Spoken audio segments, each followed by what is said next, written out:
I didn't catch the exact moment our marriage started falling apart. There wasn't a big blow-up or some dramatic betrayal. It was slower than that, like a tiny leak in a pipe behind the wall. Quiet, steady, easy to ignore until everything starts to rot. My name's Eric. I'm 39 years old. I live in Charlotte, North Carolina. My wife, Dana, and I had been married for 7 years. No kids by choice. We were both working demanding jobs, always chasing deadlines. She's in tech consulting. I manage logistics for a supply chain firm. We had a system, shared calendar, joint account, Thursday laundry night. That kind of marriage. People always assume when something goes wrong, there's got to be a villain, but this wasn't that, at least not yet. It started with little things. She'd stop leaning into my hug at the end of the day. I'd reach for her in bed, and she'd shift just slightly away like she was adjusting the blanket. She stopped kissing me goodbye when she left for work. I figured maybe she was tired or just stressed.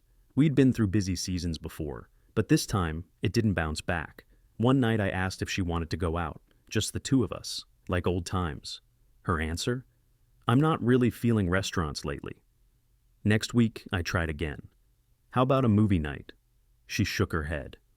I just want to get through this quarter. Let's circle back. That phrase, circle back, bugged the hell out of me. It sounded like something from one of her project meetings, not something you say to your husband when he's trying to connect with you. Quick note, before we start, how's your day going, and where are you joining from? It wasn't like she was cold or angry, just distant. I caught myself wondering if I'd done something wrong. Had I let myself go? Was I boring? I started getting up earlier, making her coffee just the way she liked it. She said thanks, but barely looked up from her phone. Eventually, I asked her straight up, "Are we okay?" She paused, didn't even look surprised, just said, "We're fine. We're evolving, that's all." Intimacy isn't the only thing that defines a marriage. I didn't know what the hell that meant. I asked her if she still wanted to be close, physically, emotionally. She gave me this look, kind of blank, like the question itself was annoying. We've just changed. That doesn't mean something's wrong. I didn't want to argue, so I let it go. But deep down, I knew. Something had cracked. I went to bed early that night and didn't wait up for her. I went to bed early that night and didn't wait up for her. A week later, I was still going to bed alone. She'd stay up late, working on her laptop or zoning out on her phone. I'd wake up around 2 or 3 in the morning and see the light from under the bathroom door. Sometimes I heard her talking softly, like she was on a call. I'd ask about it the next day. She'd say it was a late client call or her sister venting about something. She always had an answer. I started digging through relationship books and forums like some desperate idiot. I even bookmarked a couples therapist a coworker had mentioned. One night after dinner, I brought it up. "Hey, I found this therapist, just for a couple of sessions. Might help us talk through whatever this is." She barely looked up. "We're not broken, Eric. Why are you making it a bigger deal than it is? I'm not saying we're broken. I just feel like something's off, and I don't want us to drift further."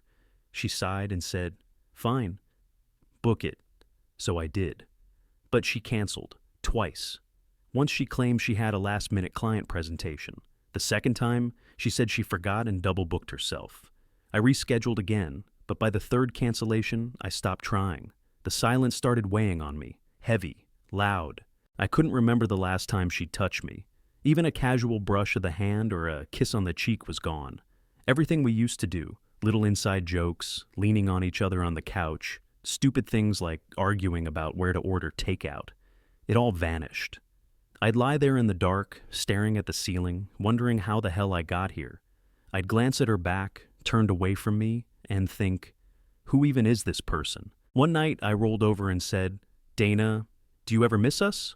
She didn't turn around, just said, "I think we're just in a different season now. People evolve. Maybe we just need to adapt." "That sounds like a job description," I said, "not a marriage." She didn't respond. From that night on, I stopped asking. I didn't touch her, didn't try to start anything. I figured maybe if I gave her space, she'd come around. Or maybe I was just tired of feeling pathetic. Mornings became routine. She'd get up first, make her own coffee, leave early. I'd walk into the kitchen and find the mug she used still on the counter. It felt like I was living with a polite roommate. Not rude, just detached. She still asked how my day was sometimes, still told me when a meeting ran late or when she'd be out. But there was no warmth, no softness. Eventually, I stopped trying too. I didn't reach out, didn't ask how she was feeling. I didn't plan date nights or try to hold her hand. And the sad part? She didn't seem to notice. Dinner turned into quiet chewing in front of the TV. Conversations were shallow. Work updates, errands, schedules. I'd hear her laugh at something on her phone and wonder who she was texting, but I never asked. I remember one night we sat next to each other on the couch, and I shifted just a little closer, barely an inch, and she instinctively angled her body away, like I was crowding her space. I didn't say a word, just stood up, grabbed my laptop, and worked in the kitchen instead. We weren't fighting. There were no slammed doors or yelling matches, but the absence of affection, that was worse. It was like we were both slowly disappearing, and I was starting to realize maybe that was the plan. It was like we were both slowly disappearing. Then, around mid-April, right before our anniversary, Dana flipped a switch. She signed up for a fitness class, bought new leggings, bright ones, not her usual neutral stuff. She started waking up earlier, doing her hair even if she wasn't going into the office. She got her nails done, wore perfume again. I noticed, obviously. Who wouldn't? One morning, I asked casually, "New routine?" She smiled, not looking up from her protein shake. "Just trying to feel good in my body again. Sitting all day's been killing me." I nodded. "Good for you. You look nice." "Thanks," she said, but there was no warmth in it, just automatic politeness. I wasn't suspicious yet. I just figured maybe she was trying to shake things up, feel better about herself. I supported it. I even told her if she needed time for herself, I'd take care of dinner or run errands. She thanked me again, same tone, flat. But her energy wasn't coming toward me. It was going somewhere else.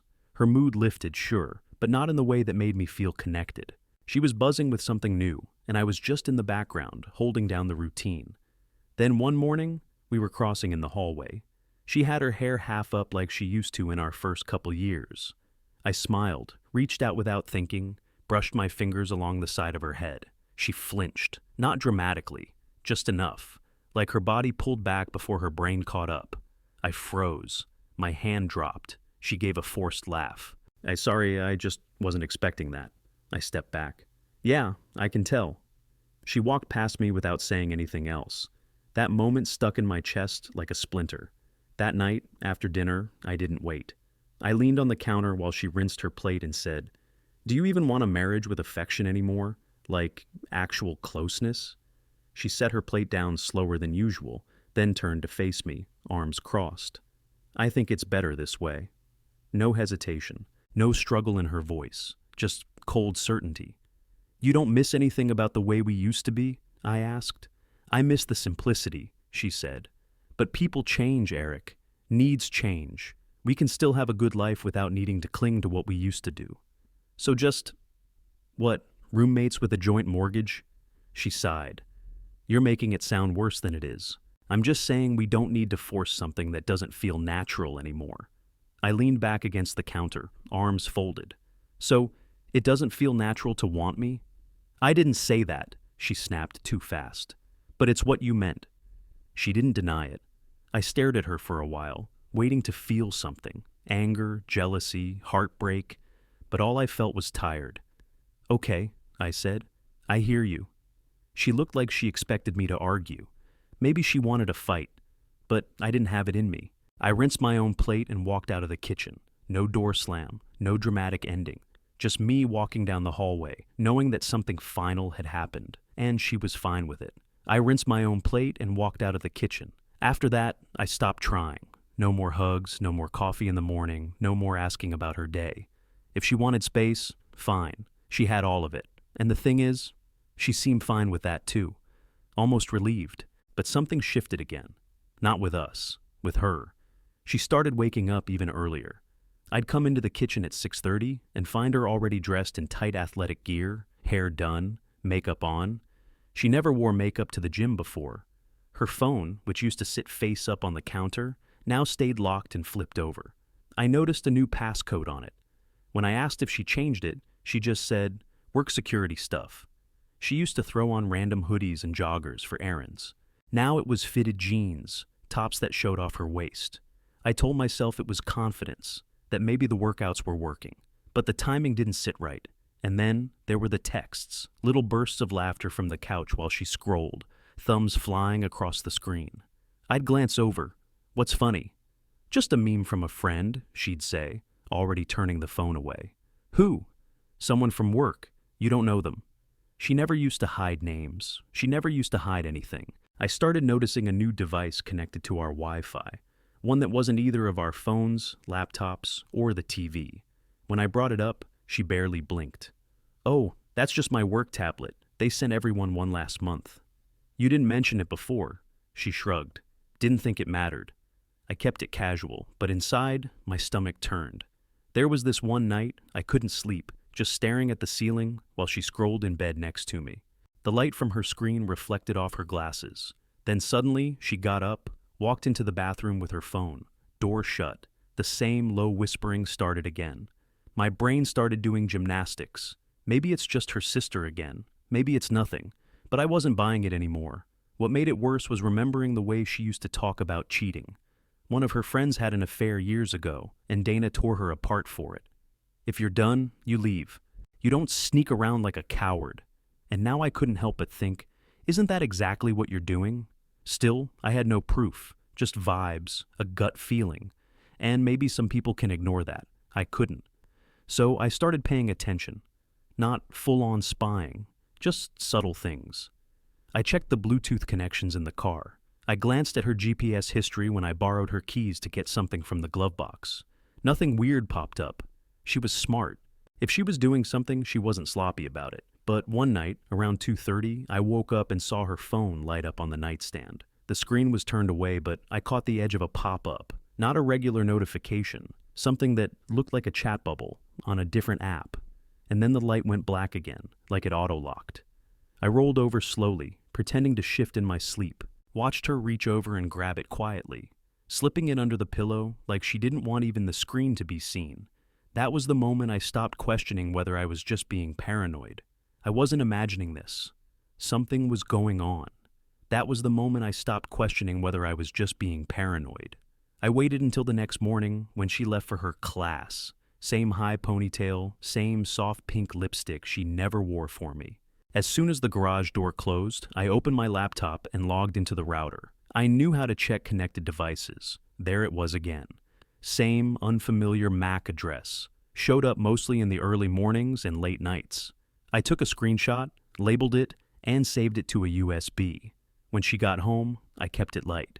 Hey, by the way, noticed a new device on the Wi-Fi. That's your work tablet. She was dumping her gym bag on the floor, unzipping it carefully. Yeah, I told you they sent them out last month, for travel use. You been traveling? I asked. She didn't look at me. They're phasing people in. I have a few conferences coming up. Where to? Chicago, maybe Houston. I nodded like I believed her, but I didn't. She was lying. Straight to my face. Calm, polished, and rehearsed. I started going back through conversations in my head, little moments that didn't feel important at the time. Like back in January, when she casually mentioned Nathan, her ex, said he'd messaged her out of the blue, something like, "It's weird when people try to crawl back into your life once you've outgrown them." I didn't think much of it then, but now it stuck. Nathan was smooth, worked in marketing, drove a Tesla, always had perfect timing. I met him once at a mutual friends party before Dana and I got married. The kind of guy who made everyone in the room feel seen, until he didn't. I never liked him. Neither did she. At least that's what she said. I didn't bring it up again. I stopped asking anything. Stopped talking unless it was absolutely necessary. She noticed, I think, but didn't say a word. We just drifted further into silence. And in that silence, I started seeing more. Perfume on days she said she was going to the gym, but the gym clothes were still neatly folded in her bag when she got back. I checked the back seat of her car when she went inside one night. No gym towel, no empty water bottle, no sign of sweat. But then I opened the center console. Second phone, no case, no lock screen, black and slim, not her usual brand. I didn't touch it, just stared at it, heart pounding. She was careful, too careful. And now I was sure. I didn't have proof with names or screenshots yet, but the evidence was stacking. Her distance, the lies, the sudden attention to her appearance, the flinching, the late nights, the second device. It wasn't random. She was seeing someone. And I had a damn good guess who. I had a damn good guess who. And the confirmation came faster than I expected. 2 days later, I got a text from her sister, Megan. We'd never been close, but we got along. She always struck me as the blunt one in Dana's family, the one who actually said what everyone else was thinking. Megan. I don't know what's going on between you two, but don't let her gaslight you. Something's not right. Just watch your back. That was it. No details, no follow-up.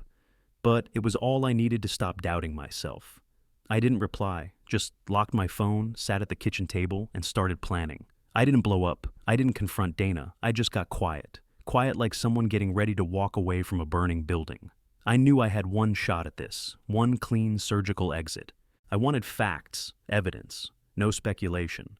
So I made a few calls. I had a guy I used to work with, Marcus, ran IT security for corporate accounts. Quiet, thorough, no leaks. He owed me a favor. I asked him, if I gave you access to her backups and cloud syncs, could you pull her deleted texts? His answer, how soon you need it? That night, I waited till she went to sleep, that same fake calm on her face, her back turned toward me like always. I slipped out of bed, grabbed her laptop, and plugged in the drive. She never logged out of anything. Email, messages, cloud storage, everything synced. I didn't even need Marcus for half of it. The text threads with Nathan were still in her chat archives, not even deleted, just sitting there. I read them slowly, line by line. Dana. I feel more alive with you than I ever did with him. Nathan, you don't have to keep pretending anymore. We both know where this is going. Dana. I think I'm almost there. I just need a little more time. Alive with him. Almost there. I kept reading, days and weeks of messages, emotional bullshit, flirty lines, a photo I didn't want to see but saw anyway. And I didn't feel rage. I didn't even feel betrayed at that point. Just done. Like someone finally shut off the static in my brain. Everything made sense now. The flinching, the fake gym trips, the second phone, the early mornings, the laughs at midnight. I sat there until the sun came up. Laptop open, text still on the screen. When she came into the kitchen, wearing the same leggings she always wore to class, I didn't say a word. Just nodded at her, took a sip of my coffee, and let her walk right past me. I made a backup of everything, stored it in 2 different places, printed out the most incriminating pages, and sealed them in an envelope. Then I started the exit process. Quiet, clean, step by step. I called a lawyer, found a real estate agent, opened a new checking account, changed my passwords, and through it all, I kept playing dumb. I still said good morning, still asked if she needed anything from the store. I still cooked when it was my turn and took the trash out on Sundays. She had no idea, and I preferred it that way. She had no idea, and I preferred it that way. But after a few days, I stopped pretending. I still followed the routine. Trash out, dishes done, bills paid, but I was done faking the emotional part. No eye contact, no small talk, no fake, how was your day? I gave her exactly what she asked for, a marriage without affection. She didn't notice at first. She was still busy playing whatever role she thought I couldn't see through. But slowly, the balance shifted. She'd come into the living room at night and sit beside me, closer than she had in months.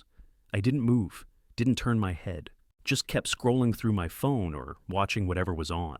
One night she reached over, grazed her fingers against mine on the couch. I didn't flinch, didn't pull away. I just let my hand stay there, dead weight. She pulled hers back. Another time, she walked past me in the hallway, paused like she wanted to say something, then just kept going. This was the life she designed. I was just living in it now, quiet, detached, neutral. She tried again a few nights later. I was thinking we should do something this weekend, maybe go hiking. I shrugged. Busy. Oh, with what? Stuff. I saw it hit her. That hesitation in her face, the flicker of doubt. She tilted her head. You've been quiet lately. So have you, I said flatly. She waited like she expected more. I didn't give it.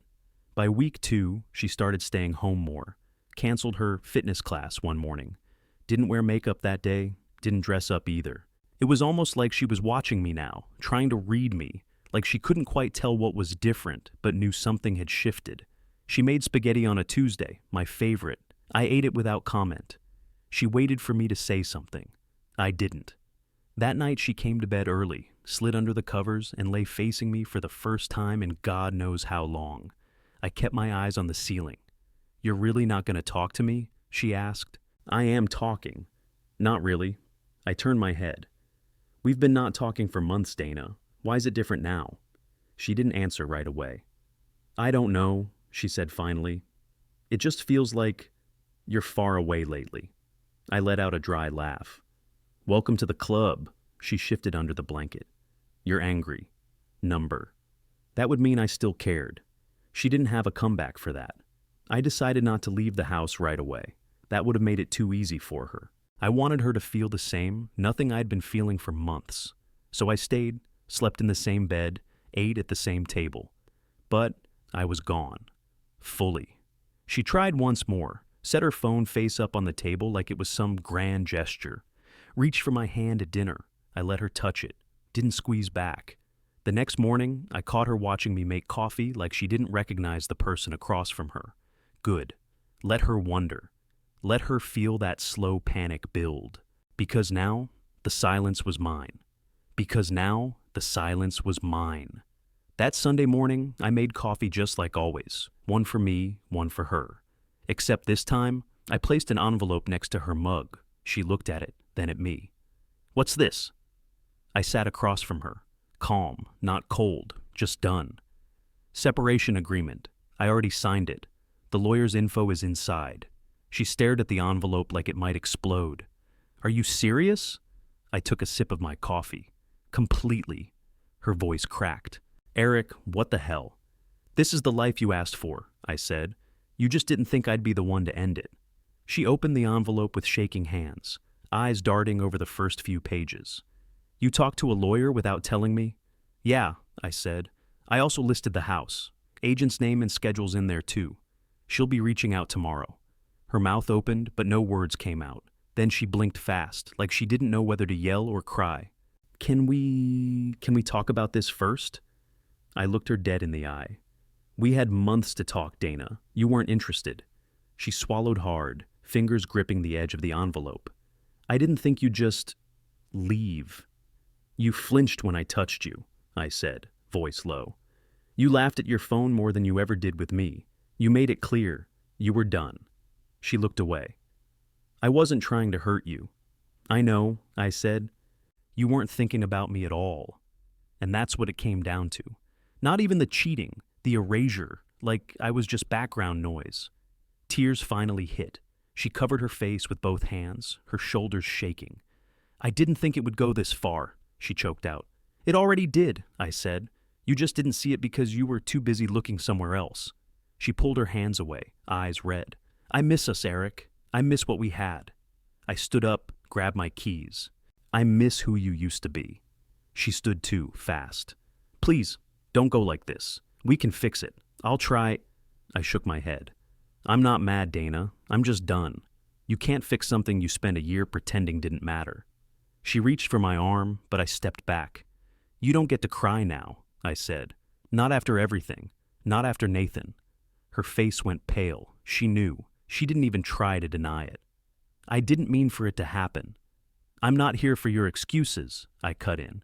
"I'm giving you what you wanted. Distance. No expectations. A clean break." I walked out without slamming the door. I drove straight to my friend Kyle's place, parked in his driveway, and texted him that I was outside. He opened the door, handed me a beer before I even made it to the couch. I sat down, took a long drink, and exhaled. The silence followed me, but it didn't hurt this time. It felt like air. The silence followed me, but it didn't hurt this time. It felt like air. The house sold a month later. Papers signed, keys handed off. I didn't go back after I left, not once. My lawyer handled everything. Dana tried reaching out, texts, emails, a couple of missed calls. I didn't answer. There wasn't anything left to say. Megan texted too. "Megan, she's not doing great. Keeps saying she didn't expect you to actually walk." I read it and put my phone down. Not in anger, just indifference. And then one night, she showed up. It was late, maybe 10. Kyle and I were watching a game, beers open, no real conversation happening. Doorbell rang. Kyle looked over. You expecting someone? Nope. I opened the door, and there she was. Dana, hair a mess, hoodie hanging off one shoulder, eyes swollen. No makeup, no mask. "Can we talk?" she said, voice barely above a whisper. I didn't move, just leaned against the doorframe. "I know I screwed everything up," she said. "You don't owe me anything. I need to say it." I didn't invite her in. She kept going. I wasn't thinking straight.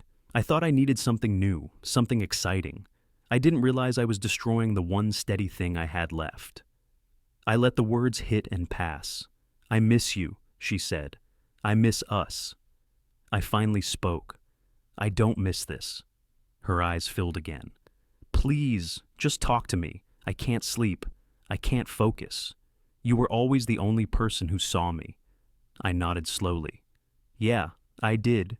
She took a step forward. "So then, but I don't anymore," I cut in. "I don't see you in the person you became, and I don't need to carry that version around." She opened her mouth to respond, but nothing came out. I straightened up. "You wanted closure? Here it is. I'm done." Her lip quivered. "You're really not coming back?" "No." She looked past me, maybe hoping for something. One last opening. I stepped back, kept the door halfway open. "Take care of yourself, Dana." And then I closed it. Not with hate, not with drama, just finality. I walked back to the couch, sat down, cracked another beer. Kyle didn't say a word. He just handed me the remote. That was the night I stopped looking back.